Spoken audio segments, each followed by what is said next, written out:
Assalamualaikum warahmatullahi wabarakatuh. Perkenalkan, nama saya Randy Kega Pamungkas dengan nomor NPM 223120779.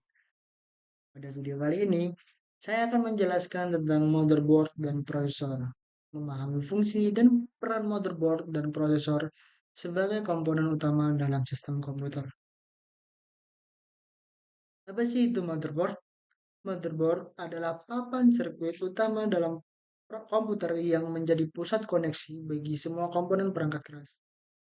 Fungsi utama dari motherboard yaitu menghubungkan semua perangkat keras komputer, menyediakan daya dan jalur komunikasi antar komponen, mengontrol input dan output data melalui chipset. Komponen utama pada motherboard yaitu yang pertama adalah soket CPU, yaitu tempat memasang prosesor. Ada kuartal kedua untuk memasang modul memori. Ada chipset yaitu untuk mengatur alur data antar komponen. Yang selanjutnya ada slot ekspansi yaitu mengatur alur data antar komponen. Selanjutnya ada port SATA atau M2 yaitu untuk menghubungkan penyimpanan seperti HDD atau SSD, dan ada port I/O panel yaitu menghubungkan perangkat eksternal melalui keyboard dan mouse. Jenis-jenis pada motherboard, jenis-jenis motherboard yaitu di sini saya menampilkan tiga jenis, yaitu ada ATX atau Advanced Technology Extended atau ukuran standar untuk desktop. Yang kedua ada Micro ATX, yaitu versi kecil dari ATX cocok untuk casing kecil. Dan Mini ITX,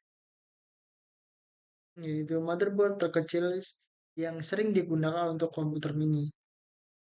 Setiap jenis motherboard dirancang untuk kebutuhan dan ukuran casing tertentu. Selanjutnya yaitu di sini ada prosesor. Untuk prosesor sendiri atau CPU Central Processing Unit adalah komponen utama yang bertanggung jawab untuk mengeksekusi instruksi dan menjalankan suatu program. Fungsi utama dari prosesor yaitu mengelola data dari input dan menjalankan instruksi perangkat lunak. Yang kedua ada mengelola operasi matematika dan logika dan mengatur komunikasi antar komponen.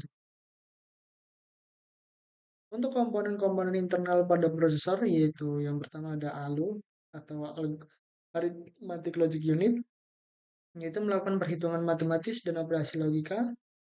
Ada CU, yaitu Control Unit, untuk mengatur alur data dan kontrol instruksi. Ketiga ada cache, yaitu memori kecil yang cepat untuk menyimpan data sementara. Dan yang keempat ada core, yaitu unit mengelola independen dalam prosesor. Semakin banyak core, semakin baik kinerja multitaskingnya. Untuk jenis-jenis dari prosesor sendiri yaitu ada single core, yaitu prosesor dengan satu core kurang efisien untuk multitasking. Yang kedua ada dual core, yaitu processing dengan dua core cocok untuk aplikasi sederhana. Yang ketiga ada quad core, yaitu memiliki 4 core mampu menangani aplikasi berat. Dan yang terakhir ada octa core dan selebihnya yaitu digunakan untuk gaming, rendering, dan multitasking berat. Hubungan antara motherboard dan prosesor yaitu yang pertama ada kompatibilitas, yaitu motherboard harus mendukung jenis soket dan chipset yang sesuai dengan prosesor. Yang kedua ada komunikasi, prosesor bekerja melalui motherboard untuk mengakses RAM, penyimpanan, dan perangkat lainnya. Dan yang ketiga ada upgrade, di mana keduanya harus kompatibel agar dapat di-upgrade tanpa mengganti semua komponennya.